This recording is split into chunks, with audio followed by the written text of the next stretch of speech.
Anthropoda laut setinggi 2 meter ini ditemukan di Maroko pada tahun 2011. Kerangka monster itu tampak seperti batu yang sama sekali tidak mencolok, di mana ahli paleontologi membedakan Egorokses, hewan punah dengan paku di punggungnya dan sepasang kaki. Namun ternyata kemudian tulang belulang tersebut tidak dibersihkan dengan baik dari debu yang menyembunyikan beberapa nuansa penampilan hewan tersebut. Arkeolog menemukan bahwa ada sesuatu seperti insang tumbuh di punggung Egorokses. Mulutnya dikelilingi oleh 2 pelengkap untuk menyaring makanan dan ternyata memiliki 2 pasang kaki. Tapi siapa tahu jika mereka membersihkan fosil lebih teliti lagi, mereka bisa menemukan lebih banyak anggota tubuh. Dan ternyata Egorokses sebenarnya terlihat seperti ini. Gambar hewan purba yang dibuat oleh ahli paleontologi dan seniman masih sangat simbolis dan tidak akurat. Dalam video ini kita akan membuat potret yang lebih masuk akal dari hewan punah yang paling aneh. Dan kemudian Anda akan tahu dinosaurus mana yang memiliki tangan manusia, ikan mana yang menjadi burung, dan yang terpenting kita akan menentukan hewan punah mana yang terlihat lebih menyeramkan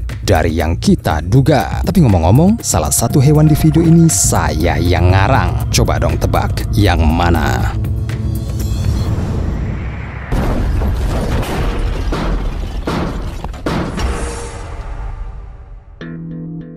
Coba berlutut karena Anda melihat buaya bermahkota. Begitulah nama St. Monosuchus.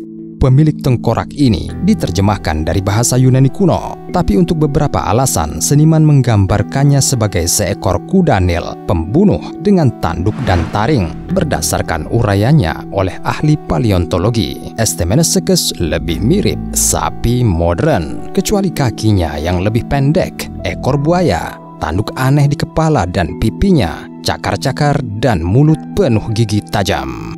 Tampak seperti ini terlihat sedikit lucu, tapi tetap menakutkan. Tidak ada yang perlu ditakutkan. Hewan ini menggunakan tanduknya bukan sebagai senjata, tetapi sebagai perlindungan dari pemangsa. Dan gigi tajam yang mengarah ke depan itu mungkin digunakan untuk makan sikas dan tumbuhan runjung. Ini membuktikan bahwa St. Monosuchus adalah sejenis sapi yang tidak berbahaya, bukan monster yang digambarkan oleh seniman.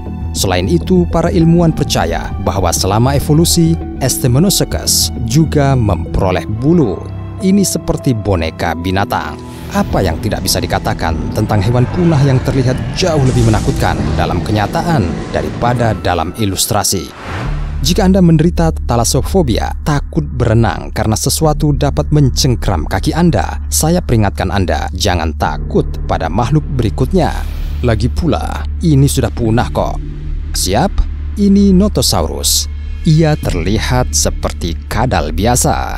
Seniman menggambarkannya berleher panjang, kaki berselaput, dan gigi tajam. Hingga 2014, kita disuguhi gambar Notosaurus sebagai dinosaurus sepanjang 3 meter yang hampir 2 kali tinggi rata-rata orang.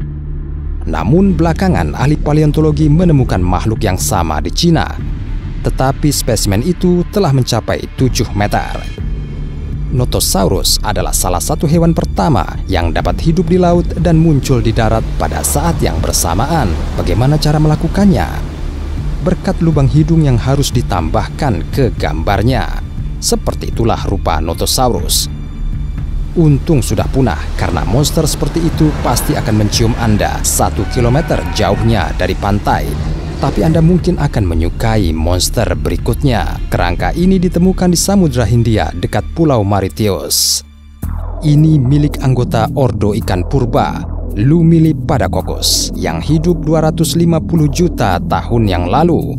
Hewan ini berukuran panjang 11 meter, dan berkat rahangnya yang banyak gigi tajamnya, ia bahkan bisa memakan hiu. Apakah Anda menyukai monster ini? Lihatlah tengkorak ini, apakah ia membunyikan lonceng? Itu paruh, dan itu tidak sama dengan kura-kura laut.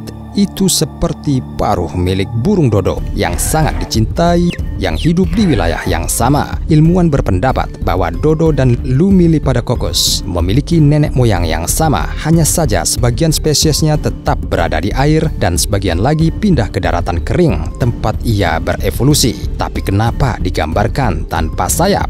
Lagi pula bahkan saat ini kita dapat menemukan pemilik sesuatu seperti bulu di antara penghuni bawah air. Dan jika Lumilipadacoccus berkerabat dengan seekor burung, sangat mungkin bahwa pada beberapa tahap peralihan ia mungkin terlihat seperti ini. Namun versi ini dengan tegas dibantah oleh para ilmuwan. Tapi mereka salah tentang itu lebih dari sekali. Sekilas gambar kerangka dinosaurus seperti Tian Yulong dan Concavenator tidak mengejutkan. Ini adalah dinosaurus stereotip yang biasa. Ekor panjang, rahang bergigi, dan lengan pendek. Tetapi para ilmuwan telah memperhatikan sesuatu yang tidak biasa tentang keduanya. Pemeriksaan kerangka menunjukkan bahwa ada beberapa filamen di bagian bawah tianyul leher, punggung, dan ekor, dan Concavenator memiliki benjolan kecil di tulang lengan bawahnya yang mungkin terdapat beberapa pelengkap. Para peneliti cukup yakin bahwa ini hanyalah bulu proto-primitif. Para ilmuwan menduga bahwa Tian Yulong dan Concavenator mungkin merupakan kerabat jauh dari burung purba. Tetapi mengapa mereka membutuhkan warisan seperti itu jika bulu demo ini sama sekali tidak terlihat seperti sayap? Mereka bahkan tidak bisa mengangkat dinosaurus ke udara. Ahli paleontologi tidak menemukan jawaban untuk pertanyaan ini, jadi mereka hanya setuju bahwa itu adalah cabang buta evolusi bulu. Tapi kita tahu bahwa tidak ada yang terjadi tanpa alasan ketika muncul ke alam. Bagaimana jika bulu dinosaurus ini utuh? Maka Tian Yulong dan Concavenator tidak akan seperti ayam yang dipetik seperti yang digambarkan oleh seniman. Mereka lebih suka terlihat seperti burung purba yang besar dan cantik. Tetapi jika ahli paleontologi mendengar saran saya, akan ada perdebatan sengit karena hobi favorit mereka adalah berdebat tentang penampilan kerangka yang ditemukan. Jika para ilmuwan berharap untuk tidak melihat bulu di Tian Yulong, mereka pasti tidak mengantisipasi melihat seekor pterosaurus yang benar-benar terbang dengan tangan manusia. Begini penjelasannya. Jadi, yang Anda lihat sekarang adalah hewan paling awal yang bisa menggerakkan ibu jarinya dengan bebas, seperti yang kita dan primata lakukan. Jadi, dinosaurus ini dijuluki Monkeydattyl. Saya yakin jika ada cara untuk membuat sketsa Monkeydattyl saat pertama kali mendengar nama panggilannya, dia akan dengan senang hati menunjukkan kemampuannya dengan bebas menekuk jarinya yang lain juga.